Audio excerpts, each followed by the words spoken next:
तुम्हें जिंदगी में ऐसे लोग जरूर मिले होंगे, अगर तुम उन्हें गलत भी साबित कर दो ना, फिर भी वो अपनी वही बात पकड़कर बैठे रहते हैं। ऐसे ही अपने आइंस्टीन चाचा थे, इन्हें क्वांटम मैकेनिक्स से नफरत थी। एक के बाद एक ही पेपर पब्लिश करते गए क्वांटम मैकेनिक्स को गलत साबित करने के लिए, और अपोजिट के साइंटिस्ट आइंस्टीन को गलत प्रूव कर देते थे। फिर आखिरी में आइंस्टीन क्वांटम मैकेनिक्स को एक आधी अधूरी थ्योरी बोल के निपट लेते हैं।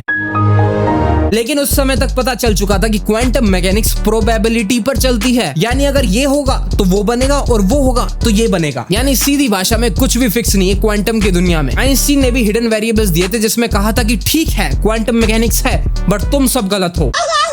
इस दुनिया में कुछ चीजें हैं जिसकी वजह से हमें क्वांटम मैकेनिक्स के बारे में जानने में दिक्कत आ रही है। मैं उन्हें हिडन वेरिएबल्स का नाम देता हूँ, और भगवान कोई पासे नहीं फेंक रहा है जिससे कोई भी चीज कैसे भी एग्जिस्ट कर सकती है। लेकिन 2022 में आइंस्टीन की इस बात को 3 नोबेल प्राइज विनर्स ने गलत साबित कर दिया। इसकी नींव 1960s में जॉन बेल ने रख दी थी अपनी बेस्ट थ्योरम देके, बट वो सारी की सारी थ्योरम कैलकुलेशन बेस्ड थी, बट उसमें प्रैक्टिकल जान डालने का काम इन 3 साइंटिस्ट ने किया, John F Clauser, Alain Aspect and Anton Zeilinger. अब सीधे मुद्दे पर आते हैं। ये साइंटिस्ट एक के बाद एक आए, इन्होंने अपनी खुद की बातें खाई और अपनी बातों का प्रूफ दिखाया। आइंस्टीन की हिडन वेरिएबल वाली बात को गलत साबित किया।